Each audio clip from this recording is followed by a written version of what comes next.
প্রধান নির্বাচন কমিশনারের আজকে নির্বাচনের তফসিল ঘোষণার যে ভাষণ জাতির উদ্দেশ্যে, এটা আমাদেরকে আশ্বস্ত করেছে এবং আজকে এই ঘোষণার মধ্য দিয়ে প্রমাণিত হয়েছে যে নির্বাচন কমিশন এবং সরকার এবং রাজনৈতিক দলগুলো তারা এই নির্বাচন অনুষ্ঠান করতে চায় এবং জনগণের যে ভোটের অধিকার সেটাকে আপনার বাস্তবায়িত করতে চায় এবং সেটাকে নিশ্চিত করতে চায়।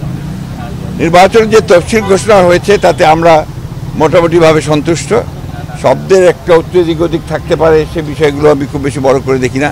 মূল বিষয়টা হচ্ছে যে আজকে 2026 সালের ফেব্রুয়ারির 12 তারিখে যে নির্বাচনের ঘোষণা হয়েছে, একই সঙ্গে জাতীয় সংসদ নির্বাচন এবং গণভোটের নির্বাচন, যেটা আমি মনে করি যে বাংলাদেশের রাজনৈতিক ইতিহাসে নিঃসন্দেহে একটি অত্যন্ত বড় উল্লেখযোগ্য একটা ঘটনা এবং এটাকে সুষ্ঠুভাবে পালন করা এবং সেটাকে অনুষ্ঠান করা, এটা নির্বাচন কমিশনের দায়িত্ব। দেখতে কেমন লাগছে?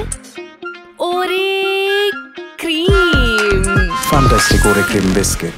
আমাদের প্রত্যাশা যে নির্বাচন কমিশন একেবারে নিরপেক্ষভাবে, সুষ্ঠুভাবে, অবাধ এবং একটা গ্রহণযোগ্য নির্বাচন অনুষ্ঠান করবে এবং এখানে সকল রাজনৈতিক দল এবং প্রার্থী তারা সবাই সচেতনভাবে এই নির্বাচনটিকে একটি উৎসবমুখর একটি নির্বাচনে পরিণত করবেন।